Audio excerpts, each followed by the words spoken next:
Bien,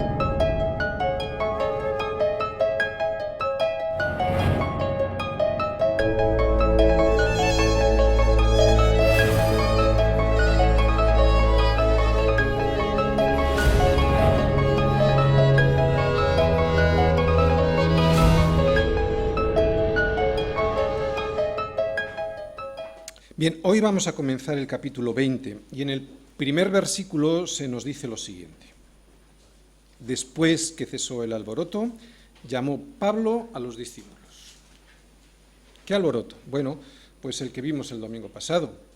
Recordamos que antes de salir de Éfeso, Pablo tuvo un incidente con aquellos que, liderados por Demetrio, tenían en la religión una excusa para montarse un negocio de ventas de figuritas de Diana, ¿no? Al igual que hoy se venden figuritas de María, y de templecillos de plata, al igual que hoy se venden basílicas o santuarios a escala. Las cosas no han cambiado. La gente te dice que los tiempos no son los mismos, pero eso es producto del orgullo de creerse más listos y mejores que los hombres y mujeres de siglos anteriores. Es cierto que la técnica ha mejorado y que la ciencia ha avanzado, pero lo que importa es el alma de las personas. Eso que hace que uno viva de una manera o de otra, eso es lo que importa, y eso sigue exactamente igual. El problema permanece porque el problema del hombre no está fuera, está dentro. Lo hemos dicho tantas veces, ¿no? Pero el problema del hombre está en el corazón, en donde tiene puesto su corazón. Y esa ubicación de nuestras esperanzas es la que hace que nos identifiquemos pues con una cosa o con otra. Por eso cuando alguien siente y sabe que las cosas no están bien en su vida y en vez de arreglar el problema, que es analizar el corazón y ponerle remedio, simplemente, por ejemplo, cambia de sitio, se va a otra ciudad escapando, ¿no? O, por ejemplo, cambia de estado civil, ¿no? De casado a soltero porque se divorcia, pues esa persona no arregla nada, porque como el problema lo tiene en el corazón, pues se lleva él mismo su problema, ¿no? Se ha ido del lugar, pero como el problema lo tiene en el corazón, se sigue llevando el problema. Cambia de estado civil, pero sigue teniendo el problema en su corazón. Y es que nuestro problema, como lo decimos, no es lo que nos rodea, esa es la excusa que siempre ponemos, ¿no? Es que es que el otro, es que mi mujer, ¿no? Ese no es el problema, nuestro problema está dentro de nuestro corazón, se llama identidad, nuestro problema es con lo que nos identificamos. El domingo pasado vimos cómo Demetrio y sus compañeros artesanos aparentaban muy religiosos, pero en cuanto vieron el peligro de quedarse sin el negocio, el lucrativo negocio debido a la predicación del Evangelio, comenzaron un alboroto que llevó a mucha gente hasta el teatro en Éfeso, y allí pues querían linchar a Pablo, ¿no? Y a sus compañeros, y como mínimo, seguramente que querían algo más, pero como mínimo expulsarles de la ciudad. Estos artesanos, encabezados por este sindicalista Demetrio, tenían sus esperanzas puestas en sus negocios. Por eso, en cuanto los vieron peligrar, decidieron reunir a toda la ciudad para ponerles en contra de los cristianos. ¿Y por qué veían que sus negocios peligraban? Pues porque llegó Jesucristo a la ciudad, llegó la libertad a la ciudad. Y cuando llega Jesucristo, o sea, la libertad al corazón de una persona, lo que hace es desprenderse de eso a lo que estaba encadenado. En este caso, a los ídolos, es lo que va a pasar en tu vida cuando llegue Jesucristo. De repente vas a encontrar la libertad de desencadenarte a eso, a lo que estabas encadenado, ¿no? Esto llegó a Éfeso y mucha gente, claro, se empezó a deshacer de la idolatría, que significaba adorar imágenes hechas por manos de hombres. Pero en nuestro caso hoy pueden ser nuestros ídolos, ¿no? El dinero, la posición social, mis relaciones personales, etc. El mismo Demetrio, en su acusación principal contra los cristianos, les decía que Pablo decían que no eran dioses los que se hacían con las manos. Y nosotros vimos a través del Salmo 115 el por qué Dios no quiere que hagas figuras, ¿no? Y eso es porque terminas haciéndote igual a ellas, ¿no? Terminas identificándote con ellas, con ojos, como dice el Salmo 115, pero sin ver lo fundamental, con orejas, pero sin oír realmente lo que importa en la vida, con manos, pero sin hacer nada de provecho, con pies, pero sin llegar a ningún sitio de verdad, o sea, una vida sin propósito. Y es aquí donde está el problema de los seres humanos, en la idolatría, con lo que te identificas, ¿no? ¿Con qué o con quién te identificas tú hoy, ¿no? ¿Dónde pones tus ojos? ¿Dónde pones tu esperanza? Pues en función de cuál sea la respuesta a esta pregunta, allí estará puesto tu corazón y, por lo tanto, allí estará puesta tu vida. ¿Está puesta en el dinero? Pues entonces, cuando se acabe, y te aseguro que se acabará, de hecho, este ciclo económico en el que estamos viviendo ahora es una muy buena prueba de ello, ¿no? Pues tu vida también se acabará. De ahí que veamos tantos suicidios y que también haya tanta amargura en estos días de crisis. ¿Están puestas tus esperanzas en la salud? Porque estos son ídolos, ¿eh? ¿Están puestas en la salud? Oye, entonces, ¿qué pasará cuando ésta se termine? ¿Qué se terminará? ¿Está puesta tu esperanza en tus capacidades? Pues entonces, cuando tus capacidades mermen y se terminen, y te garantizo que siempre merman y terminan por desaparecer, entonces tú también serás alguien que te marchites hasta desaparecer. ¿Está puesta tu esperanza en las relaciones personales?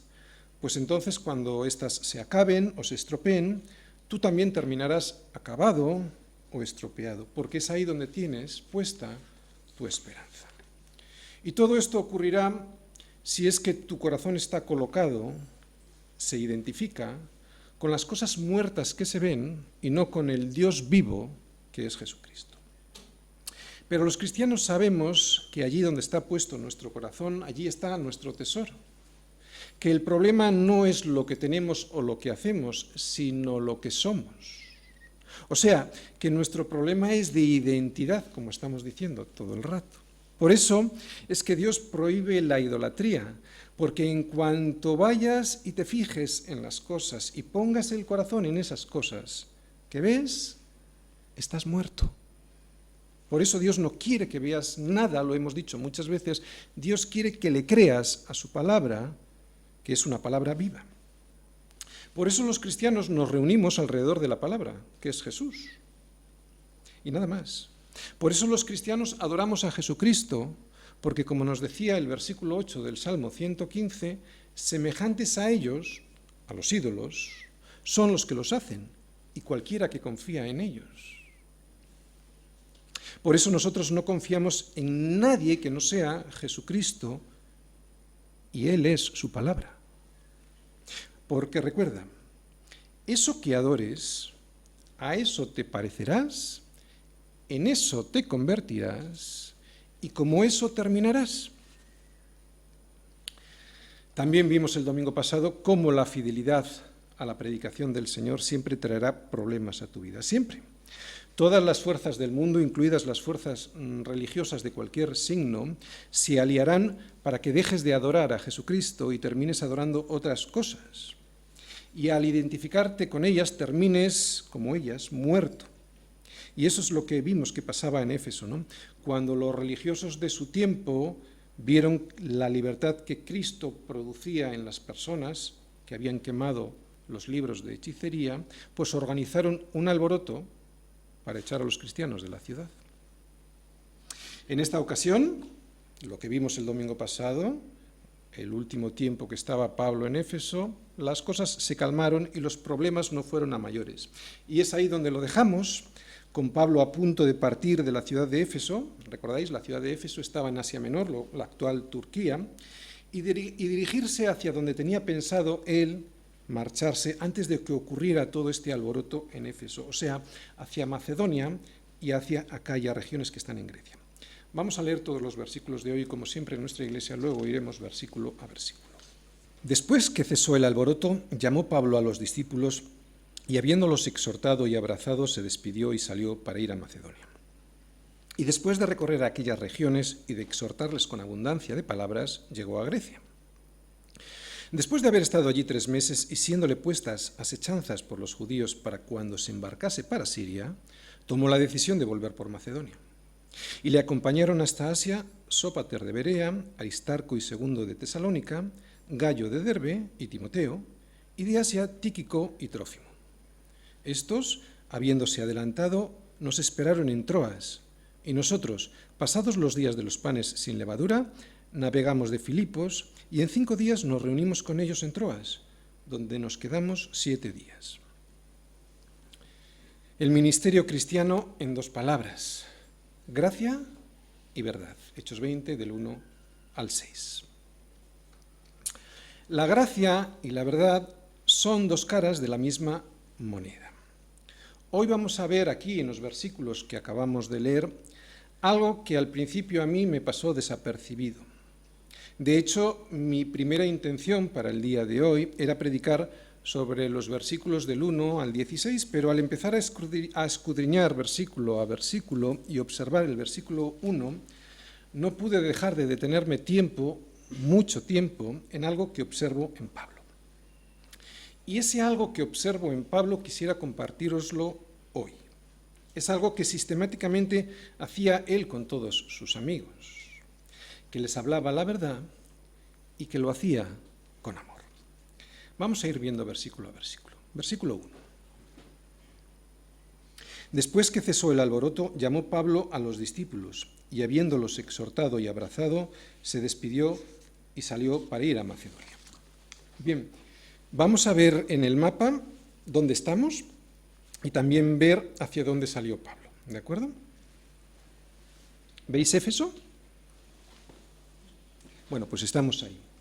Parte de Éfeso hacia Troas, norte de la península de Turquía, cruza y vemos que quiere ir hacia Macedonia y luego hacia el sur de Macedonia, o sea, a Grecia, ¿de acuerdo? Ese es el sitio en el que estamos.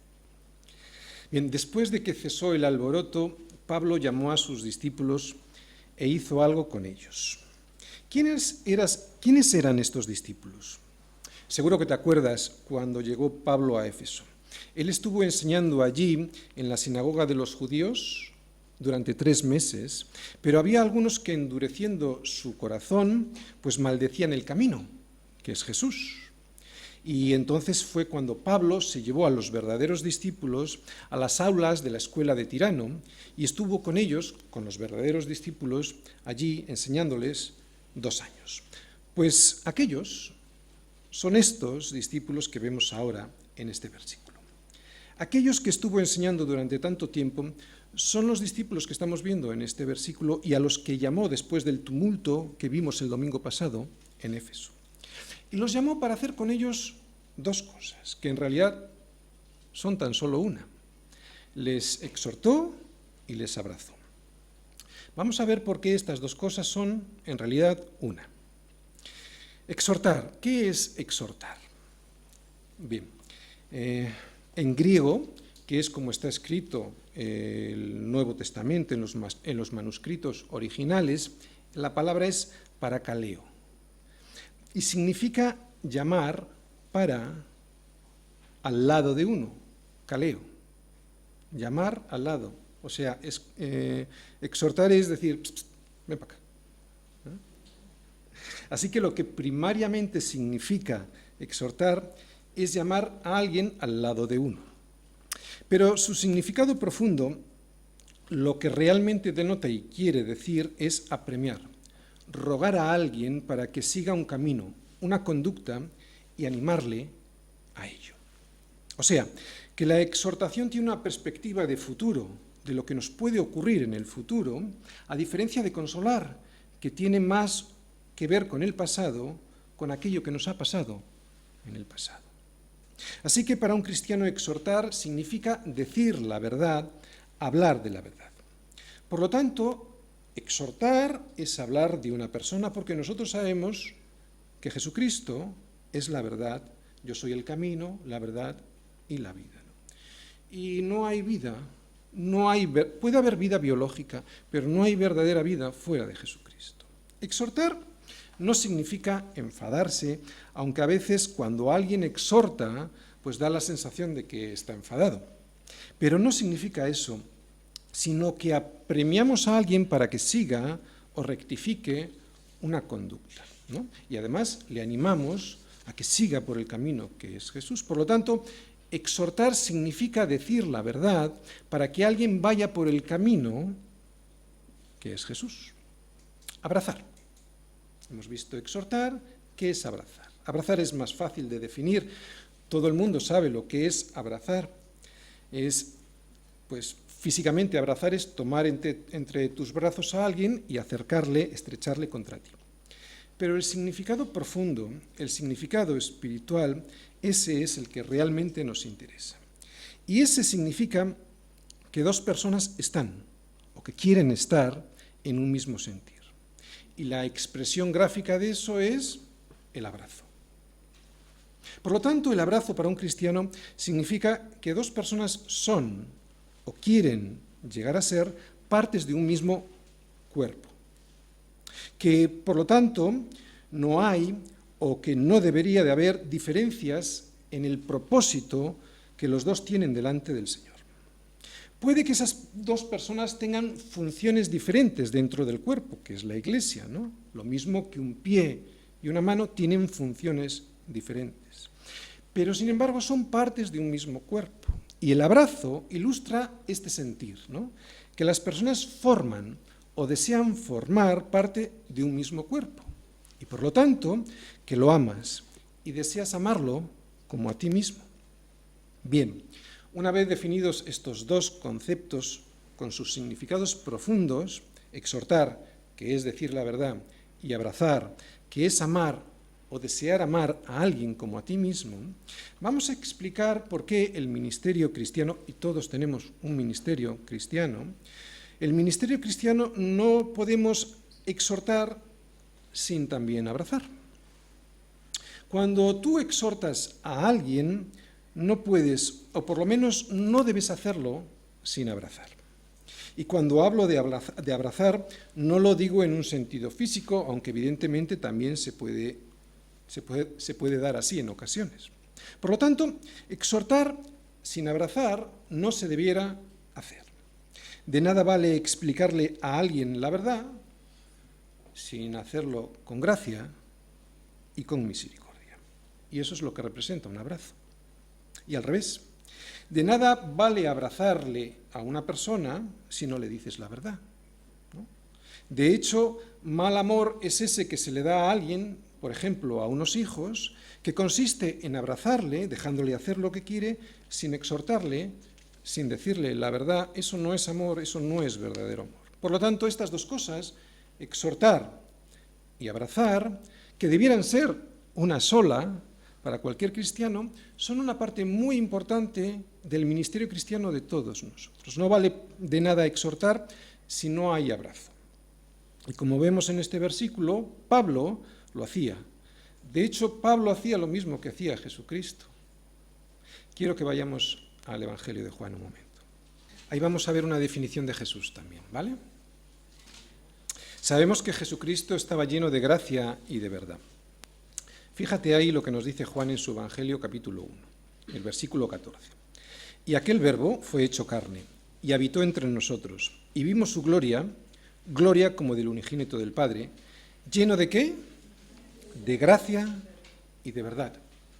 Quédate con estos dos conceptos. Y también en el versículo 17 dice ahí, pues la ley por medio de Moisés fue dada, pero la gracia y la verdad vinieron por medio de Jesucristo. Nunca debiéramos presentar la verdad, que es Jesucristo, sin la gracia. Ni tampoco debiéramos presentar la gracia de Dios, el perdón de Dios, sin mostrar previamente la verdad, que es Jesucristo. Y no debiéramos porque no se puede. Por eso cuando un cristiano solo habla del amor de Dios, pero no presenta la verdad, que es Jesucristo, no vale de nada. Por mucha misericordia y gracia que uno dé, sin la verdad, eso es un engaño. Gracia y verdad, abrazos y exhortación son dos caras de la misma moneda. Y lo vemos en Jesús y lo vemos también en Pablo. Vamos a explicar qué es gracia y qué es verdad para poder entender mejor qué es un abrazo y qué es una exhortación. La mayoría en la iglesia ya lo sabe, pero bueno, hay gente nueva, gente que nos ve por interés, y si hay alguien que ha estado despistado estos días, pues vamos a intentar definir bien qué es gracia y qué es verdad. Gracia. Gracia y misericordia van juntos. Por eso, cuando hablamos de gracia y misericordia. Yo lo pongo junto porque en realidad y para Dios es el mismo concepto. Vamos a explicarlo con ejemplos humanos y luego veremos lo que quiere decir para Dios. Gracia es un regalo. Cuando tú recibes algo por gracia, lo que recibes es algo que no has hecho nada para merecerlo. Por ejemplo, cuando en tu trabajo tu jefe te regala unas vacaciones que no están pactadas en tu trabajo, en tu contrato de trabajo, eso es un regalo. Te ha dado por gracia aquello que no te mereces, aquello que no has hecho nada por merecer.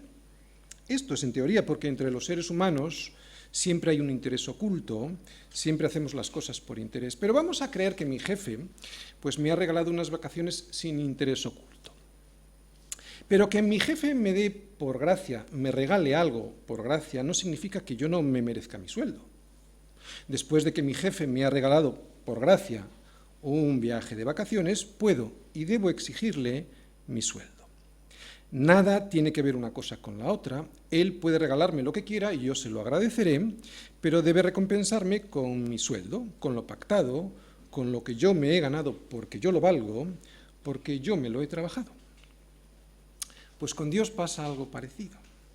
Él me debe de recompensar con lo que yo me he ganado, porque yo lo valgo.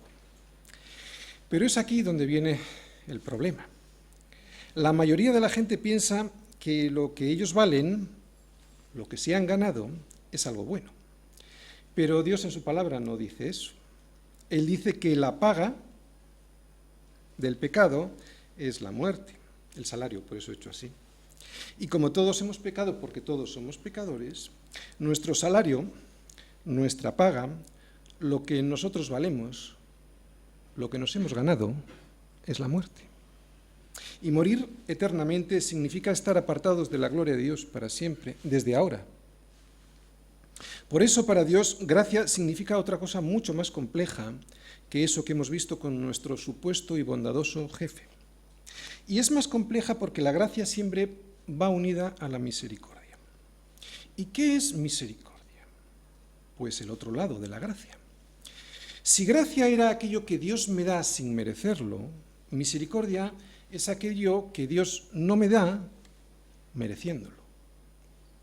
¿Y qué me merezco? ¿No me merecía mi salario? Pues sí. Lo que pasa es que mi sueldo, según Dios, es el siguiente, porque la paga del pecado es muerte.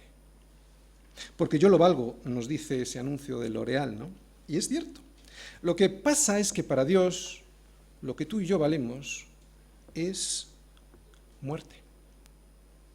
Y eso es porque todos somos pecadores, hagamos lo que hagamos en esta vida. Por lo tanto, y en un sentido espiritual, gracia es aquello que Dios nos da sin que lo merezcamos, sin que hagamos nada para recibirlo, pero esta gracia divina también viene acompañada por la misericordia.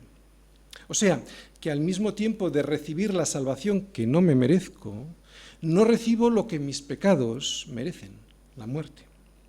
Por eso la gracia divina es mucho más que la definición humana de gracia, porque para Dios gracia siempre viene acompañada de misericordia. Y eso es porque nosotros no podemos hacer nada que compre la gracia de Dios. Por eso necesitamos también su misericordia. Dios no puede ser comprado, ni Él se va a poner en venta jamás. Él dio ya a su Hijo de gracia, y eso no tiene nada que ver con mis supuestos méritos. De hecho, todos nosotros somos como suciedad, nos dice Isaías, y todas nuestras justicias como trapo de inmundicia. Bien, hemos explicado qué es la gracia divina, los abrazos. Y ahora vamos a explicar qué es la verdad, la exhortación. Verdad. Verdad es más fácil de definir, aunque mucho más difícil de aceptar. Y eso es porque la verdad es una persona que se llama Jesucristo. Y a Jesucristo hay que aceptarle como nuestro Señor para que después sea nuestro Salvador. Así que si alguien quiere saber qué es la verdad, solo tiene que aceptar a Jesucristo, pero como Señor. Y será entonces cuando todo en su vida se transforme por esa verdad. Y entonces llegará a entender aquello que antes no entendía. Pero como la gente quiere seguir haciendo de su vida su proyecto personal, pues no aceptan a Jesucristo como tiene que ser aceptado, como su Señor. Como muchos lo aceptan como un concepto intelectual, ¿no? Y por lo tanto, al no aceptar una verdad absoluta, porque es un Señor absoluto, ¿de acuerdo? Todos sabemos lo que es un soberano absoluto, eso es Jesús. Al no aceptar una verdad absoluta, que es Jesucristo como Señor, se tienen que inventar verdades relativas. Es que no se puede vivir sin la verdad. Y cuando tú no tienes a Jesucristo, te inventas una verdad, claro, es una verdad relativa. Y esto es algo que no existe, porque la definición de verdad, por definición, verdad no tiene nada que ver con lo relativo, es absoluto, ¿no? La verdad o es mentira. Otra cosa es que no conozcamos la verdad porque no queramos conocer, como no quiso conocer o reconocer Pilato a Jesús, y nos lavemos las manos. Así que en este versículo vemos que Pablo llamó a los discípulos y habiéndolos exhortado, pero no solo exhortado, y abrazado, pues salió para ir a Macedonia. Pablo pues exhortó y abrazó a sus discípulos antes de salir a Macedonia. Pablo pues terminó su estancia en Éfeso de la misma manera como la había comenzado, porque exhortar y abrazar es lo que fundamentalmente estuvo haciendo él allí. Aplicación práctica. No se te ocurra nunca exhortar, hablar de Jesucristo, hablar la verdad, sin abrazar. Porque abrazar es tener gracia y misericordia. Es dar aquello que previamente nosotros ya hemos recibido del Señor. Y si no, ¿de qué íbamos a estar aquí tú y yo? Si no hubiésemos recibido su gracia y su misericordia, ¿por nuestros méritos? ¿O fue por gracia, por misericordia? No se puede presentar la verdad sin la gracia. Son dos caras de la misma moneda, como vimos en la definición de Jesús, que estaba lleno de gracia y de verdad. Son inseparables. Exhortar sí, pero sin dejar de abrazar, reconociendo que nosotros estábamos igual que esos a los que exhortamos. Igual o mucho peor, ¿no? Versículo 2. Y después de recorrer aquellas regiones y de exhortarles con abundancia de palabras, llegó a Grecia. Bien, volvemos a ver el mapa, ¿no? Para ver qué regiones son esas de Macedonia. ¿Recordáis? Ahora ya recorrió y llegó a Grecia. Sabemos por segunda de Corintios que Pablo, al salir de Éfeso, no lo sabemos en este relato de Lucas, ¿de acuerdo? Lucas aquí es muy sucinto al comentar este pequeño viaje, pero lo sabemos por la segunda carta a los Corintios que Pablo, después de salir de Éfeso, fue primero a Troas para encontrarse con Tito, pero no le encontró allí. Dice 2 Corintios 2, 12, 13, cuando llegué a Troas para predicar el Evangelio de Cristo, aunque se me abrió puerta en el Señor, no tuve reposo en mi espíritu por no haber hallado a mi hermano Tito. Así, despidiéndome de ellos, partí para Macedonia. Bien, ¿qué hace Pablo en estas regiones de Macedonia antes de llegar a Grecia? Pues lo mismo que hacía en todos los sitios por los que pasaba, predicar de Jesucristo, presentar la verdad del Evangelio. De hecho, este versículo 2 nos dice que les exhortaba ¿cómo? Con abundancia de palabras. Exhortar con abundancia de palabras es lo que se debe hacer cuando un ministro del Señor da de comer a las ovejas.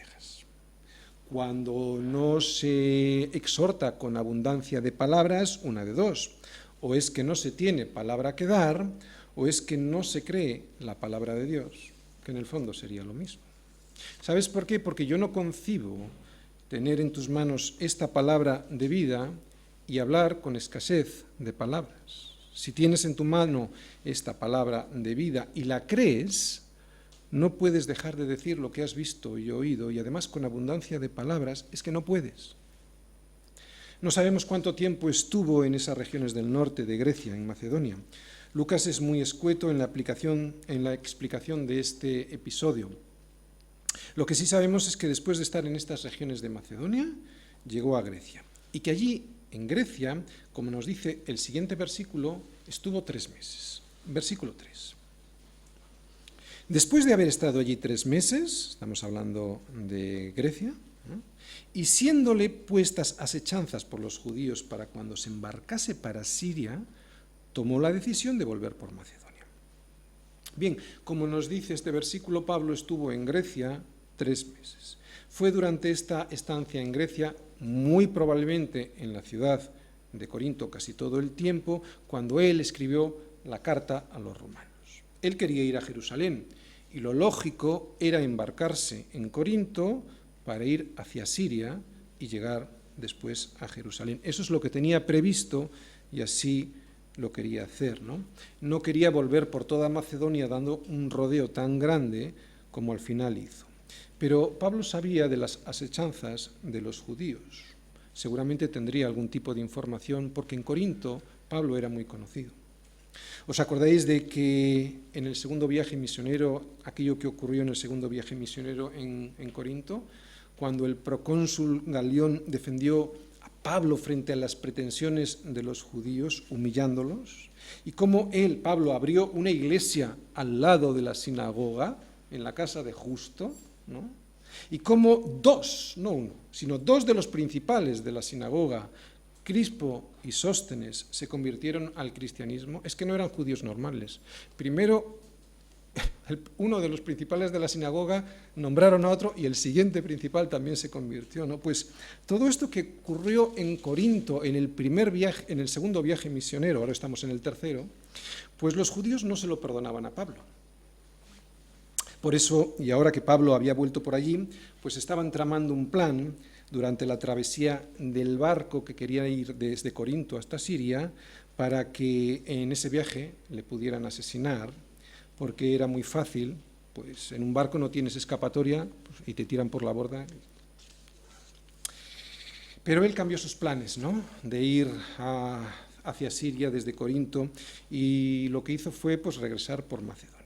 Bien, ¿qué me enseña a mí esto? ¿Se puede sacar algún tipo de aplicación práctica de este versículo, de esta decisión? Pues yo creo que sí. Ya sabéis que yo exprimo los versículos. Pablo ya había ganado un juicio en esa ciudad contra los judíos en Corinto. Pablo ya empezaba a ser una persona considerada en esa ciudad. La iglesia empezaba a ser grande, mucho más grande que la sinagoga, y eso le podría haber dado a Pablo fuerzas en la carne, pues para enfrentarse a los judíos y querer entablar una discusión con estos judíos, ¿no? Y vete a saber si a nosotros también, ¿no? Tú ponte en esta situación, ¿no? Ya en la anterior estancia en Corinto habías ganado, todo te había salido muy bien, pues igual en nuestras fuerzas nos hubiéramos enfrentado, ¿no? Hubiéramos hecho algo así en la carne, en nuestras fuerzas, con ganas de revancha. Pero Pablo siempre estaba enfocado en lo que verdaderamente importa. Y un enfrentamiento con los judíos antes de embarcarse, lo único que podría haber provocado en Pablo era pérdida de tiempo y desenfoque. Por eso, como nos dice ahí el versículo, tomó la decisión de volver por Macedonia. No creo que fuera tanto por miedo, sino más bien por una evidente prudencia y además para no perder el tiempo con unas personas que ya habían sido evangelizadas y que habían rechazado el Evangelio y además lo habían rechazado con violencia. Me encanta cómo lo expresa Lucas en este versículo. Tomó la decisión de volver por Macedonia. O sea, que Pablo lo hizo y además lo hizo de manera natural, ¿no?, sin dramas. Ni se enfrentó a los hombres, ni se enfrentó al Señor diciéndole, ¿por qué a mí, Señor? ¿Por qué me tienen que perseguir?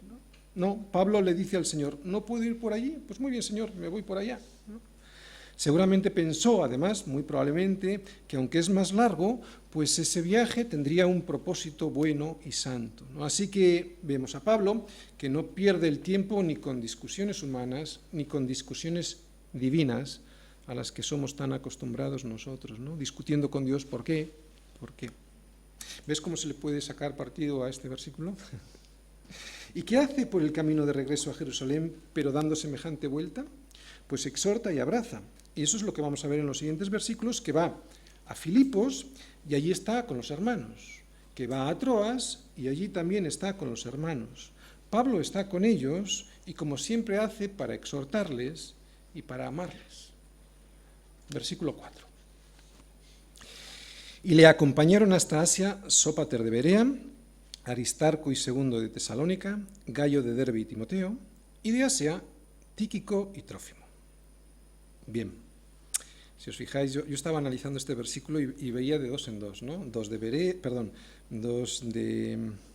Tesalónica, Aristarco y Segundo, dos de Derbe, Gayo y Timoteo, y de Asia también dos, Tíquico y Trófimo. Yo me preguntaba, ¿por qué de Berea solo uno, no? Porque eran más nobles, no sé, pero pues uno de Berea, pero van de dos en dos. Todos estos discípulos son discípulos de Pablo, y esto me encanta verlo, porque Pablo, por el sitio que pasaba, hacía discípulos, en Berea, en Tesalónica, en Derbe, por toda Asia. ¿Qué me enseña a mí esto? ¿Cuántos discípulos he hecho yo por los sitios en los que he pasado, no? ¿Alguno? Todos estos muy seguramente fueron los encargados de recoger las ofrendas de sus respectivas iglesias en Grecia y en Asia, ¿no? De lo que hablamos el domingo pasado, ofrendas que iban a ser llevadas a la iglesia de Jerusalén, porque la iglesia de Jerusalén lo estaba pasando mal, allí había mucha necesidad, estaban pasando hambre. Versículos 5 y 6. Estos, habiéndose adelantado, todos estos que hemos leído antes, ¿de acuerdo? Estos, habiéndose adelantado, nos esperaron en Troas, y nosotros, pasados los días de los panes sin levadura, navegamos de Filipos y en 5 días nos reunimos con ellos en Troas, donde nos quedamos 7 días. Este nos esperaron en Troas, que yo he subrayado ahí, nos indica que Lucas es el que escribe el libro de los Hechos, nos indica que Lucas ya vuelve a incorporarse al relato. Desde Filipos, en el segundo viaje misionero, y hasta ahora, Lucas conjugaba los verbos en tercera persona. Ellos iban, ellos llegaron, estuvieron, pero desde ahora nos cuenta la historia en primera persona del plural, ¿no? Y eso significa que aquí, en este versículo, en Filipos, es desde donde ahora Lucas se incorpora al viaje, ¿no? Se une otra vez a la comitiva de los compañeros de Pablo. Así que tenemos otro más en esta comitiva que antes hemos leído, a Lucas. Y lo que vemos en este versículo es que el resto de los compañeros no se quedaron en Filipos, sino que fueron y salieron hacia Troas. Y sin embargo, Lucas y Pablo sí que se quedaron en Filipos para celebrar allí la Pascua. Fíjate lo que dice el versículo 6, lo leemos. Y nosotros, Lucas y Pablo, pasados los días de los panes sin levadura, o sea, la fiesta de la Pascua, navegamos de Filipos, que es donde estaban ellos dos, y en 5 días, que es lo que duró el viaje de Filipos a Troas, nos reunimos con ellos en Troas, donde nos quedamos 7 días. Resumen. Si has estado dormido, no me importa, bueno, sí me importa, pero despierta ahora porque voy a pretender hacer una síntesis de lo importante. ¿Por qué al principio os he explicado qué era la gracia y qué era la verdad? ¿Por qué también hemos leído en el Evangelio de Juan que Jesucristo estaba lleno de gracia y de verdad? Los buenos padres sabemos que dar las cosas de gracia y tener misericordia sin decir la verdad no es verdadero amor.